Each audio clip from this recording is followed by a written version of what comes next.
नमस्कार, मैं हूं आपके साथ अरविंद। दोस्तों, इन दिनों आप पीएम मोदी की गारंटी योजनाओं के पूरा होने वाले विज्ञापन सोशल मीडिया पर जरूर देख रहे होंगे, क्योंकि जब जब चुनावी मौसम आता है, मोदी जी इस तरह के विज्ञापन सोशल मीडिया पर उतार दिया करते हैं, भोले भाले वोटरों को प्रभावित करने के लिए। भले ही ये सपने विज्ञापनों में पूरे होते नजर आते हों, हकीकत में नहीं, मगर मोदी जी कहां मानते हैं। वो भर भर के झूठ बोलना जानते हैं, उनमें आत्मविश्वास तगड़ा है। मोदी जी ने हिमाचल की धरती पर न सिर्फ हिमाचल वासियों से बल्कि पूरे देशवासियों से एक वादा किया था, आने वाले समय में, भविष्य में मैं जिन जिन लोगों के पैरों में हवाई चप्पल हैं, जो सड़कों पर हवाई चप्पल चटकाते हैं काम के लिए मेहनत करते हुए, उन्हें मैं हवाई यात्रा करवाऊंगा, क्योंकि हवाई किराए इतने सस्ते हो जाएंगे। मेरा तो सपना है कि हवाई जहाज पे कौन लोग बैठने चाहिए। ये जो एक बना हुआ है ना, बड़े बाबू, बड़े बड़े लोग, धनी लोग, ये दुनिया उन्हीं के लिए है।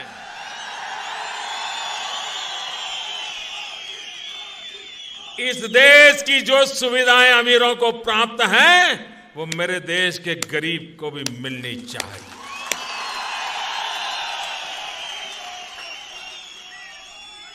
जो सामान्य व्यक्ति हवाई चप्पल पहन करके घूमता है, वो मुझे हवाई जहाज में दिखना चाहिए। ये मेरा सपना है। मगर दोस्तों, ये सपना विज्ञापन में तो पूरा होता हुआ दिखाई पड़ता है, हकीकत में नहीं। एक जमाना था, हवाई जहाज से चलना एक सपने जैसा था, लेकिन आज हवाई चप्पल पहनने वाला भी हवाई जहाज में उड़ान भरता है। अरे कहना क्या चाहते हो? जब मोदी जी इस भाषण को हिमाचल में दे रहे थे, उस वक्त हिमाचल वासी जो इस भाषण को सुन रहे थे, अपने पैरों की ओर देखने लगते हैं, चेक करने लगते हैं, क्योंकि हिमाचल वासी अधिकांश भोले भाले होते हैं कि क्या मैंने हवाई चप्पल पहनी है। मोदी आने वाले समय में हवाई यात्रा करवाने का सपना पूरा करवाएंगे। तो दोस्तों, सपना सपना होता है, हकीकत हकीकत। ये बात भी हमें समझ लेनी चाहिए, और कम से कम मोदी कोई सपना दिखाएं तो आप कभी ये मत समझ लीजिएगा कि वो हकीकत में बदलने वाला है। एक विज्ञापन इन दिनों हम और देख रहे हैं, मोदी की इंटर्नशिप योजना का। ये योजना यूथ के लिए है, उन पढ़े लिखे बच्चों के लिए है जो इंटर्नशिप पाना चाहते हैं, और जिसके जरिए वो कुछ पैसे की मदद भी। इस विज्ञापन में दो युवतियां और एक युवक एक रेस्टोरेंट में दिखाई पड़ते हैं। आप इस विज्ञापन को पहले देख लीजिए। हाँ भाई, क्या हाल? हाय, पढ़ाई खत्म हो गई। हाँ यार, रिजल्ट भी अच्छा रहा। हाँ यार, तू क्यों इतनी दुखी है? अब आगे का क्या प्लान है? पता नहीं। अब किसी अच्छी सी कंपनी में ना मौका मिल जाए बस। अरे उसके लिए भी तो एक्सपीरियंस चाहिए, नहीं? और एक्सपीरियंस के लिए जॉब। हमसे कुछ नहीं हो सकता। अरे गए हो सकता है और होगा। पर कैसे? ये देखो, मोदी जी की पीएम इंटर्नशिप स्कीम से। चलो देखते हैं। अगली 5 सालों में 21 से 24 साल के 1 करोड़ यंगस्टर्स को टॉप कंपनियों में मिलेगी 12 महीने की इंटर्नशिप और हर महीने 5,000 रुपए भी, साथ ही 6,000 रुपए का वन टाइम ग्रांट भी। तो लेट्स लर्न फ्रॉम दी। जैसा कि आपने विज्ञापन में देखा, दोनों युवतियां कितनी खुश हो जाती हैं। वो युवक उन्हें जब बतलाता है कि हमें 5,000 रुपए प्रति माह 12 महीने तक मिला करेंगे, और मोदी जी के जरिए हमें 6,000 रुपए एक मुश्त भी मिलेंगे। शायद उन पैसों से हम शॉपिंग कर सकेंगे, कुछ कपड़े लत्ते खरीद लेंगे, बढ़िया एक आध स्मार्ट वॉच आ जाएगी। तो दोस्तों, क्या 5,000 रुपए महीने की इंटर्नशिप से किसी के 12 महीने कट सकते हैं? 5,000 रुपए महीने में किसी ठीक ठाक शहर में कमरा किराए पर नहीं आएगा। ये बच्चे इंटर्नशिप योजना को कैसे कर सकेंगे, कैसे पूरा कर सकेंगे? फिर उन्हें अपने माता पिता की ओर देखना पड़ेगा मदद के लिए। तो मोदी जी जो भी करते हैं वो आधा अधूरा करते हैं। आपको राशन दे देते हैं तो बाकी चीजें नहीं देते, जिससे आपका शरीर बन सके, आपको ठीक ठाक भोजन, पौष्टिक भोजन मिल सके। इसलिए हम कुपोषण के शिकार हो रहे हैं। तो मोदी जी हैं कि मानते नहीं हैं और वादे करते चले जाते हैं। हमने तय किया है, जितने लोग विधानसभा में चुन करके आए हैं, जितने लोग पार्लियामेंट में चुन करके आए हैं, उनके जितने भी पेंडिंग केसेस होंगे, जितने भी आपराधिक मामले होंगे, उन सारे के सारे मामलों के लिए अलग कोर्ट की रचनाएं की जाएगी। सुप्रीम कोर्ट की निगरानी में सारा काम चलाया जाएगा और 1 साल के भीतर भीतर दूध का दूध पानी का पानी हो जाए। जो अपराधी हैं लेकिन राजनीति में आगे बढ़ चुके हैं वो जेल जाएं। एक शुद्धि की शुरू ऐसे नहीं होता मित्रों। मैं शासन में बैठा हूं, मुझे मालूम है इस प्रकार से रुपया इतनी तेजी से गिर नहीं सकता। अरे अगर नेपाल का रुपया नहीं गिरता है, बांग्लादेश की करेंसी नहीं गिरती है, पाकिस्तान की करेंसी नहीं गिरती, श्रीलंका की करेंसी नहीं गिरती, क्या कारण है हिंदुस्तान का रुपया पतला होता जा रहा है? मुझे बताइए, पेट्रोल के दाम कम हुए कि नहीं हुए? ऐसे नहीं, पूरी ताकत से बताइए। पेट्रोल के दाम कम हुए कि नहीं हुए? डीजल के दाम कम हुए कि नहीं हुए?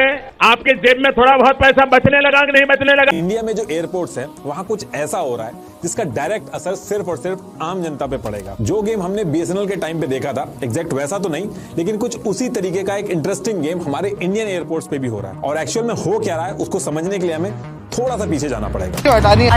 अडानी ग्रुप के पास अब मुंबई एयरपोर्ट का भी मालिकाना हक आ गया है। रूल बदला गया और अदानी जी को 6 एयरपोर्ट दिए गए। मतलब प्रधानमंत्री ने सब कुछ बेच दिया।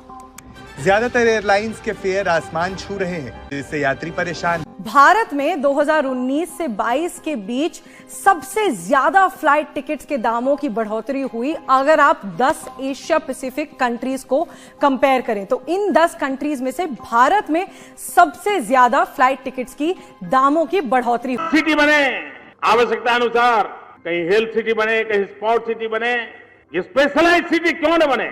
भाइयों बहनों, अगर हम चाहें तो हम 100 नए शहरों का सपना आज देश की आवश्यकता के लिए कर सकते हैं। तो जब हम करेंगे तो पता लग ही जाएगा। सलमान खान का करेंगे, मारेंगे, यही जोधपुर में मारेंगे तो पता लग जाएगा इनको। अभी तो मैंने कुछ किया ही नहीं, अभी नहीं, मतलब कोई इन्वॉल्व कर रहे हैं। वो सपने पूरे करते भी हैं तो सिर्फ विज्ञापनों में। तो आप वोट डालते वक्त ये बिल्कुल विश्वास मत कर लीजिए कि मोदी जी जो गारंटियां आपको दे रहे हैं, जो रेवड़ियां दे रहे हैं, वो आपको मिल ही जाएंगी। हालांकि महाराष्ट्र में ऐसा सुनने को मिल रहा है, महाराष्ट्र से ऐसा सुनने में नजर आ रहा है कि वहां पर सीधा कैश ट्रांसफर किया गया है लाभार्थियों को। ये एक तरह की रिश्वत है। मोदी जी दूसरों पर तो आरोप लगाते हैं कि आम आदमी पार्टी रिबड़ी देती है, कांग्रेस झूठे वादे करती है, वो हिमाचल प्रदेश में, वो कर्नाटक में अपने किए हुए वादे पूरे नहीं कर पाती, मगर मैं जो वादे करता हूं वो पूरे हो जाते हैं। तो मोदी जी, आप भी समझ लें कि आप जो वादे करते हैं वो पूरे नहीं हो पाते। उनमें 90% वादे झूठे निकल जाते हैं। बीते कल जब खड़गे जी ने एक बुझा हुआ तीर छोड़ा, चलता हुआ तीर, मोदी ने रास्ते में उसे पकड़ लिया और कांग्रेस पर बीजेपी और मोदी हमलावर हो गए कि देखिए आपकी जो राज्य सरकारें हैं, आप हैं, झूठे वादे करते हैं, उन्हें पूरे नहीं कर पाते। मगर ये बुझा हुआ तीर था, चलता हुआ तीर था, मोदी जी के हाथ चल गए। उन्होंने 5 जो ट्वीट किए थे, तीसरा ट्वीट उन्हें डिलीट करवाना पड़ा। कांग्रेस हमलावर हो गई। वो सवाल करने लगी, लोग सवाल करने लगे कि मोदी जी देखिए आप भी झूठे वादे करते हैं, आप झूठे कमिटमेंट करते हैं, आपके किए हुए वादे कभी पूरे नहीं हो पाते। और जहां तक कांग्रेस की बात है, कांग्रेस अपने किए हुए वादों को पूरा करने की भरपूर कोशिश करती है, वो झूठे वादे नहीं करती। हां, मोदी ही कॉपरेट ना करें, केंद्र सरकार कॉपरेट ना करे राज्य को, तो राज्य क्या करेंगे? हिमाचल क्या करेगा? कर्नाटक क्या करेगा? और यही हम हिमाचल प्रदेश में, कर्नाटक में होते हुए देख रहे हैं। और उन तमाम राज्यों में जहां विपक्षी दलों की सरकारें हैं, जीएसटी का हिस्सा राज्यों को मिल नहीं पाता जहां विपक्षी दलों की सरकारें हैं। कांग्रेस को बीजेपी बिल्कुल कॉपरेट नहीं करती, क्योंकि कांग्रेस को तो वो सबसे बड़ा दुश्मन मानती है। और मोदी जी ने जब जम्मू कश्मीर और हरियाणा में चुनाव विधानसभा के हो रहे थे, तब भी हिमाचल प्रदेश सरकार को बदनाम करने की कोशिश की थी, बहुत सारी तोहमतें लगाई थी। सुक्खू सरकार को बदनाम इस तरह किया था कि देखिए सुक्खू सरकार तनख्वाह नहीं दे पा रही, सिर्फ 1 महीने तनख्वाह लेट हुई, फिर सब कुछ ठीक ठाक होने लगा। आज हिमाचल प्रदेश के मुख्यमंत्री सुखविंदर सिंह सुक्खू पूरा प्रयास कर रहे हैं हिमाचल प्रदेश को आगे बढ़ाने का, लेकिन जो गड्ढे जयराम ठाकुर ने हिमाचल प्रदेश में खोद करके छोड़ दिए हैं, उन्हें कैसे भरा जाएगा? आज हिमाचल प्रदेश पर बड़ा कर्ज है और मोदी बिल्कुल भी सहयोग नहीं कर रहे हैं। वो चाहते हैं कि कांग्रेस सरकारें जहां भी हैं, हिमाचल प्रदेश में या कर्नाटक में, वो बदनाम हो जाए। तो मोदी जी, आप अपनी सफलताओं को विज्ञापनों में दिखा सकते हैं, असलियत में तो आप बिल्कुल एक फेल प्रोडक्ट हैं। आपने जो भी वादे बीते 10 सालों में किए और जो सपने दिखाए वो बिखरते चले गए। ये असलियत है। इस असलियत को देश के भोले वाले वोटरों को समझना होगा। सिर्फ धर्म करने से, नफरत करने से काम नहीं चलता, जिंदगी नहीं चला करती। धर्म को वैसे भी राजनीति से अलग रखना चाहिए। दोस्तों, वीडियो पसंद आने पर आप इसे लाइक करें, दोस्तों साथियों में खूब शेयर करें, चैनल को सब्सक्राइब भी कर दें। बेल आइकन का घंटी जैसा बटन जरूर दबाएं जिससे कि आने वाले वीडियो की आपको नोटिफिकेशन मिल सके। आपकी प्रतिक्रियाओं का मुझे इंतजार रहता है। मेल आईडी और कमेंट बॉक्स में जरूर कीजिएगा। मैं था आपके साथ अरविंद।